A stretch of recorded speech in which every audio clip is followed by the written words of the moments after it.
Passamos dessa fase mais teórica para agora começar a vislumbrar no dia a dia da atividade como a comunicação, este modelo transacional da comunicação, no qual todo mundo fala, todo mundo escuta, todo mundo tem voz, todo mundo tem espaço, como isso acontece e aparece no dia a dia do trabalho. O meu argumento é que o advogado, ele é um profissional de comunicação.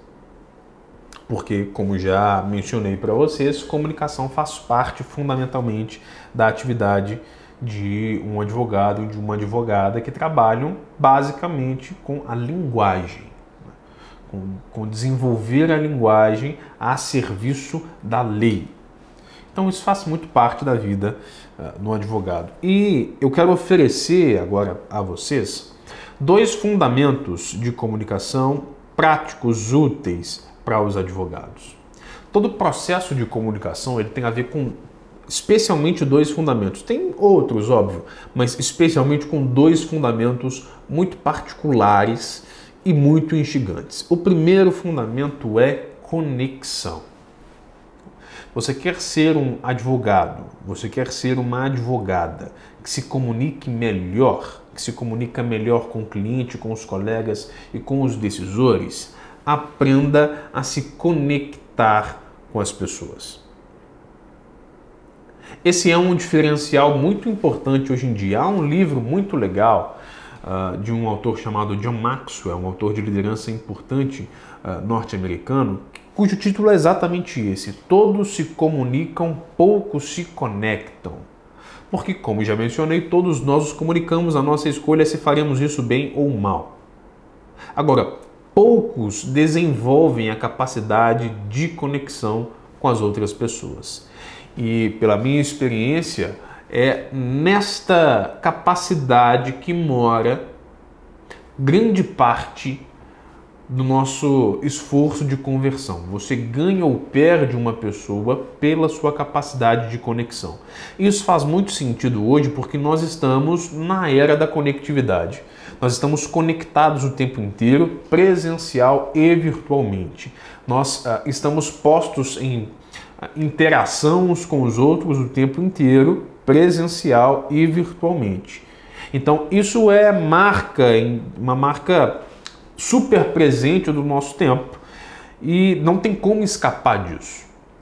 Quando a gente, por exemplo, lê textos sobre vendas, o que você percebe é que até o universo das vendas mudou e agora a gente fala sobre social selling. E aqui eu gostaria que você fizesse uma reflexão. Eu não sei o que é que você pensa sobre venda, mas eu quero e preciso dizer que você é um vendedor. Eu não sei quais são as definições e as leituras que você tem sobre vendas, mas você é um vendedor e você é uma vendedora. Ainda que não seja vendedor de um produto, é vendedor de um serviço. E o serviço muitas vezes é você mesmo, é a sua competência, a sua habilidade, porque afinal de contas, um advogado não pode garantir que ele vai ganhar nada. Mas por que então uma pessoa escolhe você e não escolhe outro?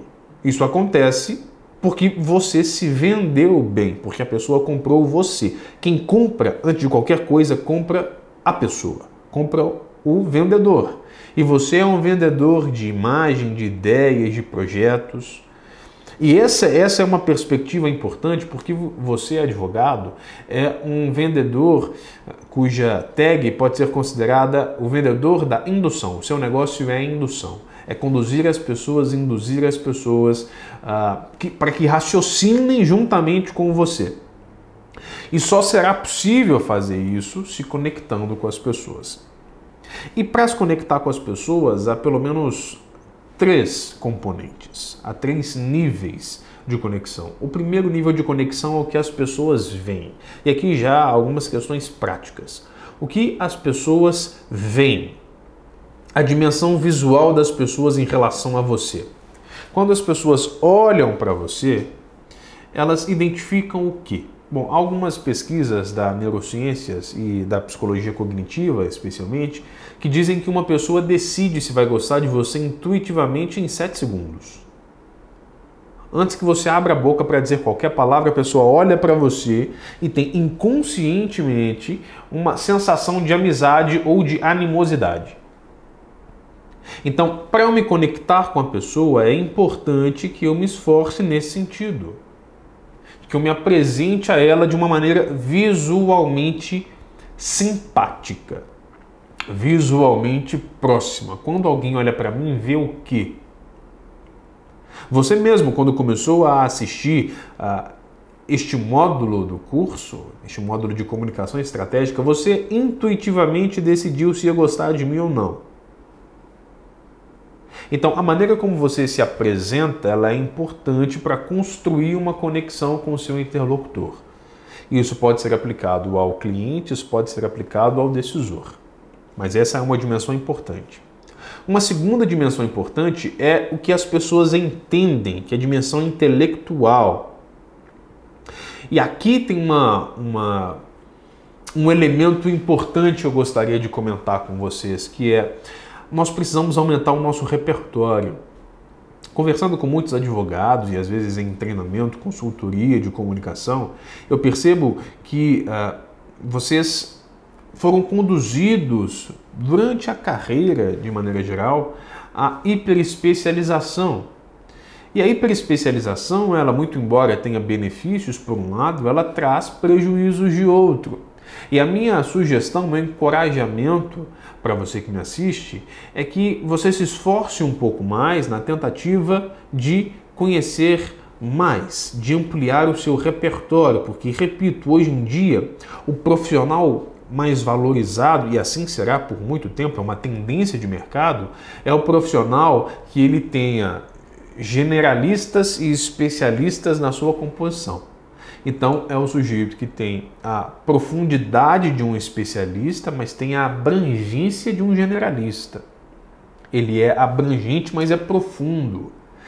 Existe até uma teoria em relação a isso, que é o modelo das habilidades em Y, né? Não é nem o T mais, é habilidades em Y, porque tem um tronco comum, mas ele caminha em profundidade e abrangência. Então, essa é uma informação importante, porque isso ajuda a gente a criar repertório para conversar com as pessoas. É muito legal quando você conversa com alguém que entende da sua área ou que se interessa pela sua área. Veja que poderoso pode ser para você receber um cliente ou prospectar, ou começar um processo de prospecção com o cliente, sei lá, de uma área completamente distinta. Imagine só você que é um curador de arte que está procurando o seu serviço advocatício por alguma razão. Que legal será se você conseguir conversar com ele sobre Semana de Arte Moderna. E ainda que você não saiba sobre a Semana de Arte Moderna, você pergunte para ele como é o seu trabalho, como foi, como você pensa isso. Veja, é uma forma de você se conectar com as pessoas. O senso de comunidade, ele é muito relevante nesse sentido. Uma pesquisa recentíssima feita pelo Google, em parceria com o YouTube, estava tentando entender por que o consumo de vídeos aumentou muito durante a pandemia. E acredite se quiser, uma das razões para o consumo de vídeo aumentar muito durante a pandemia é o senso de pertencimento, o senso de comunidade. As pessoas queriam estar mais próximas umas das outras, queriam estar mais perto dos seus pares e, por conta disso, elas iam procurar pessoas como elas no YouTube, por exemplo. Então, olha que legal. O senso de pertencimento ele é importante para poder prospectar um cliente, para conseguir convencer alguém. De modo que a dimensão intelectual ela é muito importante para conseguir se conectar com uma pessoa.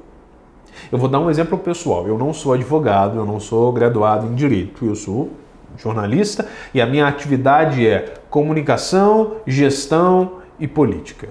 São as minhas áreas de experiência, né?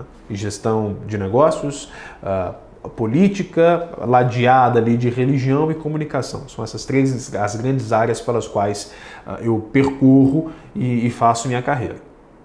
Mas eu estou aqui conversando com vocês sobre direito, sobre comunicação aplicada à advocacia.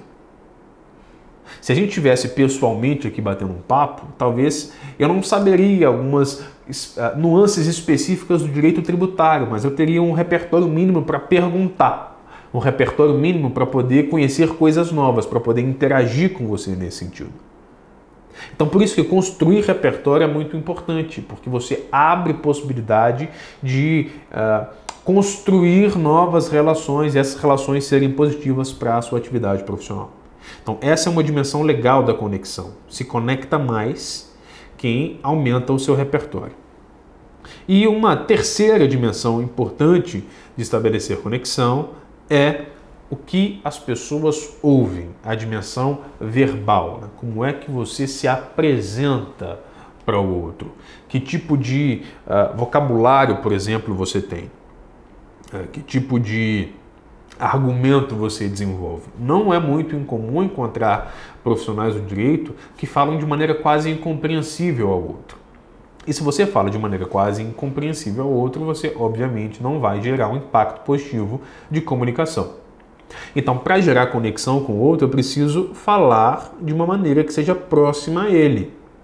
De maneira que ele compreenda o que eu estou dizendo e que seja positivo, que crie amizade, não animosidade. Lembrem-se disso.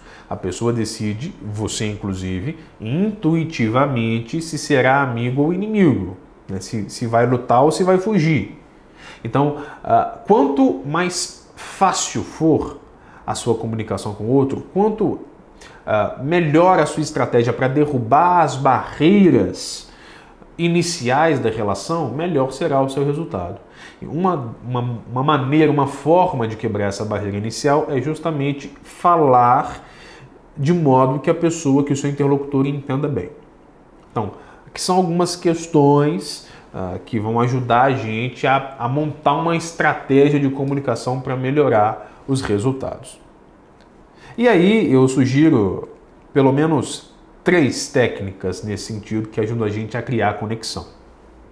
A primeira dessas técnicas tem a ver com o que eu chamo de tríade perfeita, que é contato visual, voz e sorriso. Eu vou dar um exemplo para você. Nós estamos aqui numa interação mediada por uma câmera. Eu posso falar com você, por exemplo, olhando para a tela do meu notebook. E eu vou gerar em você um efeito de comunicação específico. Eu posso conversar com você olhando para cima, por exemplo, para cima da câmera aqui, e gerar um efeito de comunicação específico em você.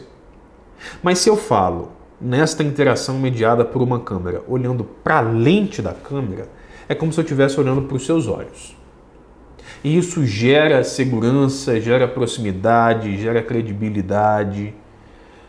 Confiança é elementar nesse sentido. Então veja, o contato visual ele é importante para essa conversa.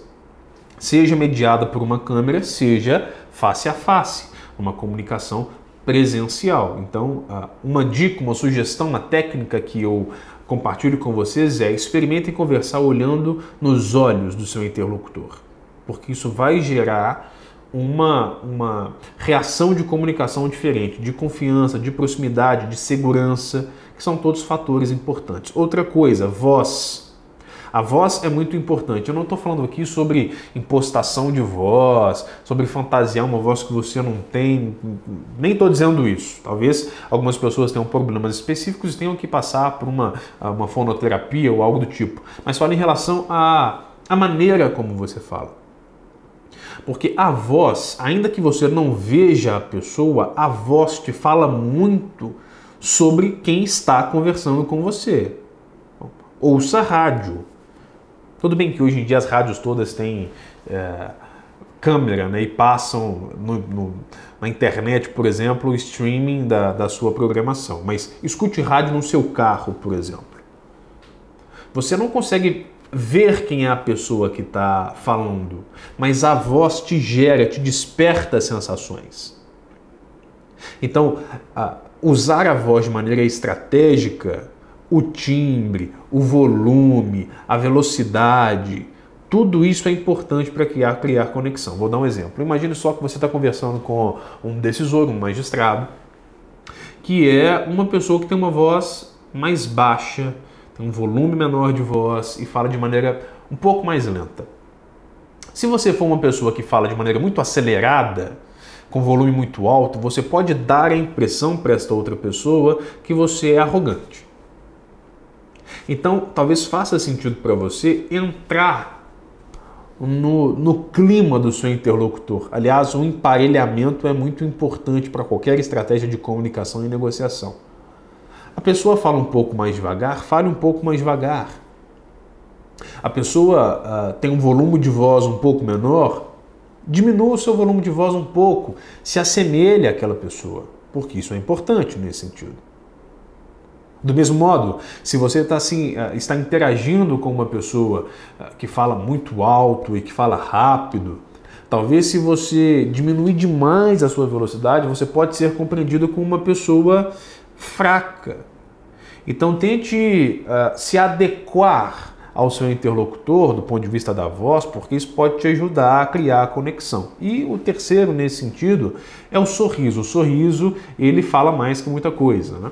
Então eu posso conversar com você assim e dizer, olha, eu estou muito feliz de estar aqui hoje para a gente conversar sobre comunicação estratégica aplicada à advocacia contemporânea. E você não vai acreditar no que eu estou falando, porque a minha expressão, o meu sorriso não condiz. Mas se eu disser, olha, eu estou muito feliz de estar aqui hoje para conversar essa conversa com vocês, advogados e advogadas de Minas Gerais, sobre comunicação estratégica aplicada à advocacia contemporânea, olha, tem muito mais credibilidade no que eu estou falando. Então esse é um ponto importante. Outra coisa que eu acho valioso nesse sentido para criar conexão é você, e aí já até citei aqui, se espelhar, fazer a técnica do espelhamento. As pessoas gostam de pessoas similares. Então tente se adequar ao jeito, ao ritmo, à forma da pessoa que está conversando com você. Né? Volume de voz, jeito, gestos, até os gestos ajudam nisso. Né? E imaginação e sentido. Imaginação e sentido são fundamentais para criar conexão. Bata um papo com o seu interlocutor. Faça perguntas, por exemplo, para o seu cliente. Como é que você faz? O cliente chegou no seu escritório, por exemplo, recomendado por alguém. Como é o seu primeiro encontro com ele? Tenta despertar no imaginário do seu cliente, despertar no imaginário do seu interlocutor, imagens que façam sentido para ele, porque se ele sente, ele vai entender. Então são algumas estratégias possíveis que você pode percorrer para melhorar a sua conexão com as pessoas. E agora eu quero comentar sobre um segundo nível, um segundo fundamento importante para um advogado.